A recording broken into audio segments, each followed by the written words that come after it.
Un tableau récapitulatif des statistiques des 3 seins de glace et un graphique de performance des modèles.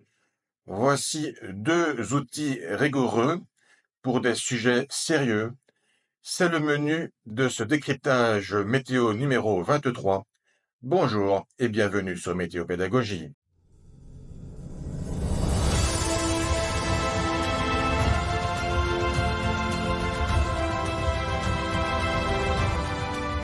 Pour travailler rigoureusement sur les seins de glace, je vous ai concocté un tableau récapitulatif, donc des maximales enregistrées à Uccle, station bruxelloise de référence, dans les années 2000. Et les 3 premières colonnes, ce sont donc ces maximales, et la quatrième, qui est quand même un élément important, eh bien, pour ça, pour obtenir le chiffre d'écart, j'ai donc fait la moyenne des 3 jours, et j'ai retiré la moyenne climatologique qui est de 18 degrés à cette époque de l'année. Donc, quand vous avez 22,2, 21,5, 22,9 pour 2000, vous faites la moyenne des 3 jours et vous retirez 18 degrés et donc vous obtenez 4,2 degrés. Dernier élément, et pas le moins important, eh bien, quand les chiffres est en bleu, cela veut dire qu'il y a eu donc des gelées, et pas seulement à Uccle, mais de manière générale, et pas seulement dans les reliefs de l'Est, mais de manière générale en plaine.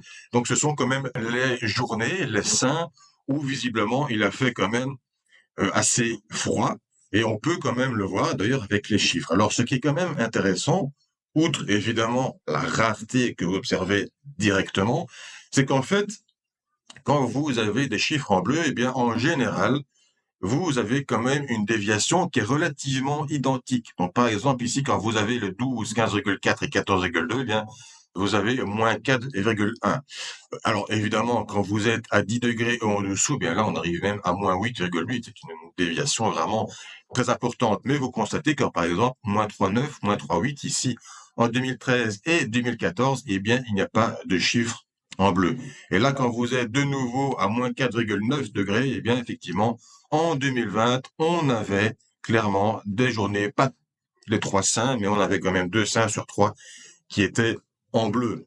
Donc, que constate-t-on finalement? Eh bien, sur les années 2000, il y a quand même 25 années multipliées par 3 jours, ça fait 75. Eh bien, vous comptez 7 jours. Donc, c'est quand même seulement un jour sur 10.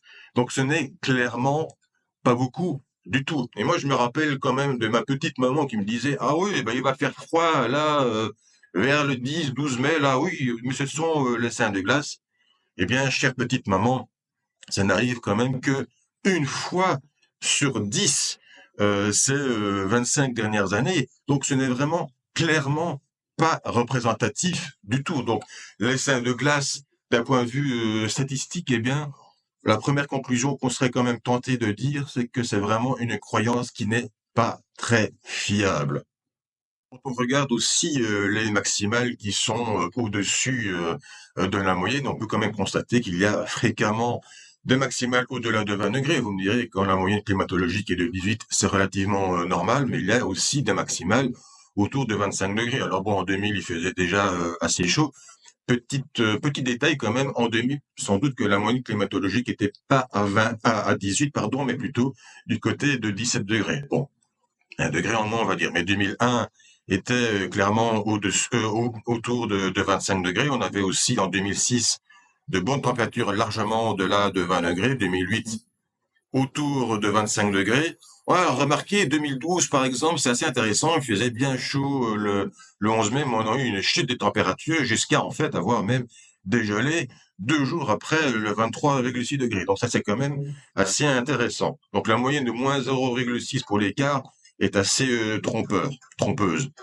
2015, 2016, 2017, quand même un beau trio avec des maximales généralement au-delà de 20 degrés et qui tournaient même autour de 22 à 25 degrés.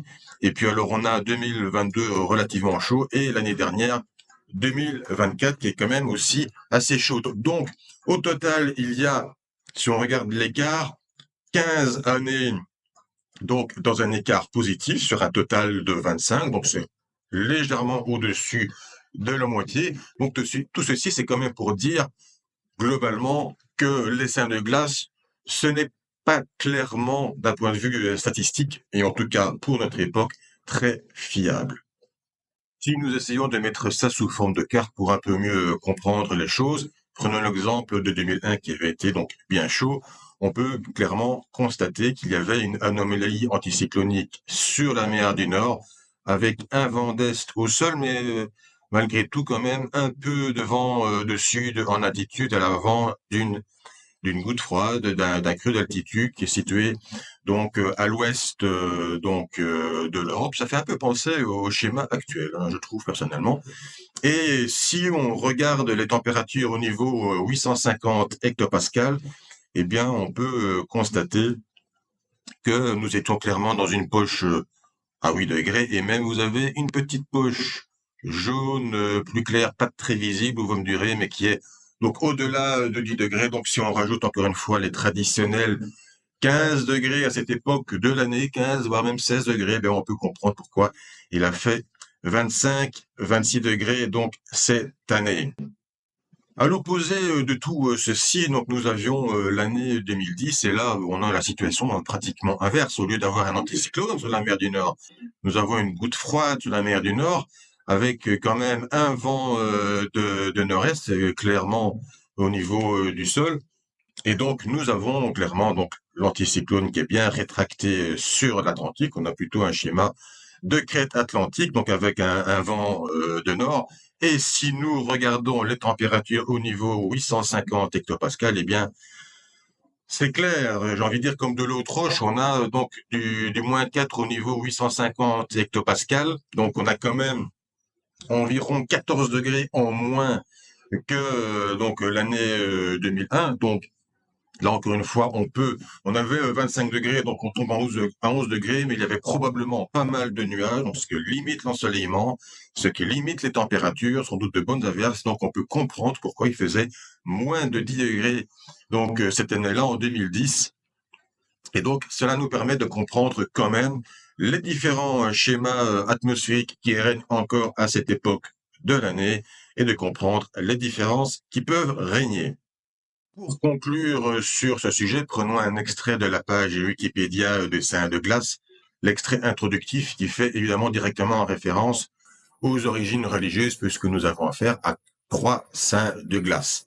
Mais passé cette introduction religieuse, eh bien, on peut constater que l'article signale qu'une fois cette période passée, le gel ne devait plus être craint, et que bien que rarement vérifiée, la tradition millénaire a pris le pas, et certains jardiniers actuels attendent généralement la mi-mai pour planter en extérieur les plantes gélives comme les tomates et les courgettes.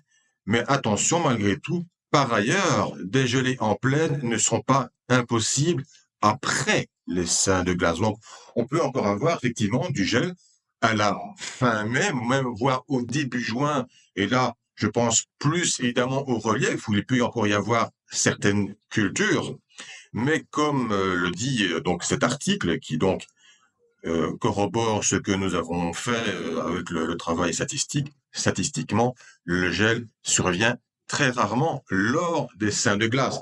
Donc les seins de glace sont plus un repère chronologique et donc climatologique, en se disant que voilà, climatologiquement parlant, après, on va dire, la mi-mai, eh bien, il est très rare d'avoir du gel, même si ce n'est pas totalement impossible. Il n'y a donc clairement pas de baisse de la température à cette époque de l'année, comme il est écrit ici, donc pour anticiper l'effet d'une baisse de la température sur les cultures, avec notamment le phénomène de la lune rousse. Moi, je ne préfère pas de m'exprimer sur cet élément astronomique. En réalité, le printemps, c'est une succession de flux méridiens, de flux de sud. On voit quand même qu'il peut faire jusqu'à 25 degrés, et parfois on a un flux de nord, mais il n'est clairement pas prouvé que les flux de nord sont plus fréquents lors des seins de glace.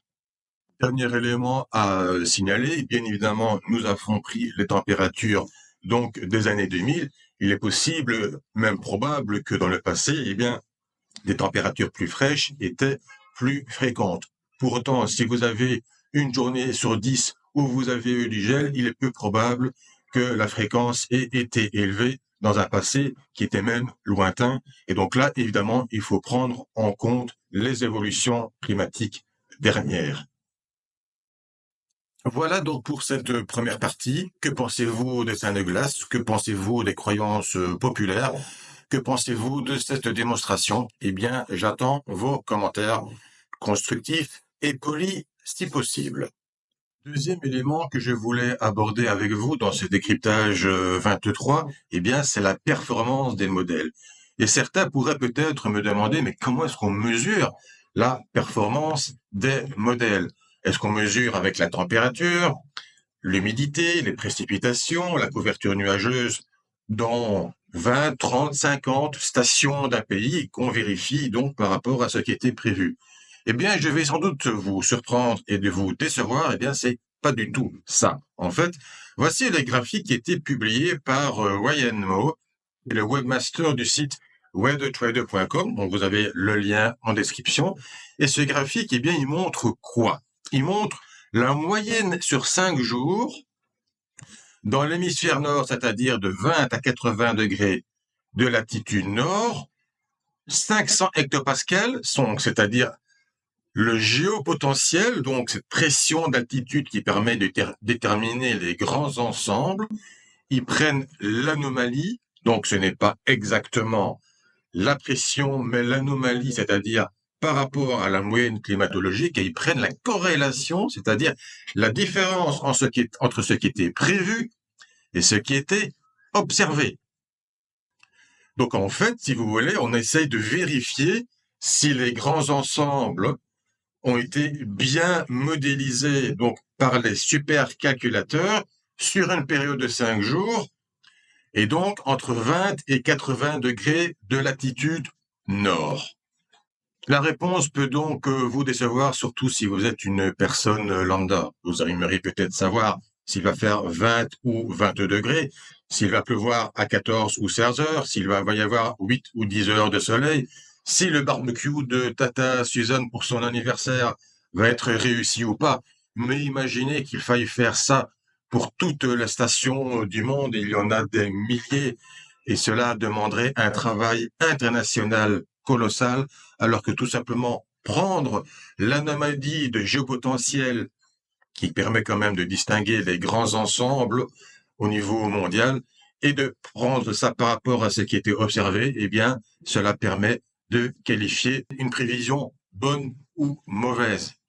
Prenons donc par exemple la carte d'anomalie de géopotentiel, comme vous avez le paramètre ici du modèle européen. Et donc vous avez en rouge les anomalies anticycloniques, en bleu les anomalies dépressionnaires, et sur le nord de l'Écosse, eh bien, vous êtes dans une zone en rouge entre donc une anomalie de 12 à 16 décamètres. Hein, les unités sont en décamètres, et donc si on a estimé qu'on a modélisé par exemple 15, une anomalie positive de 15 décamètres et qu'elle fut de 18, eh bien, on a donc une différence de 3 décamètres qu'on va ensuite comptabiliser à l'échelle de l'hémisphère nord entre 20 et 80 degrés de latitude nord et sur une moyenne de 5 jours.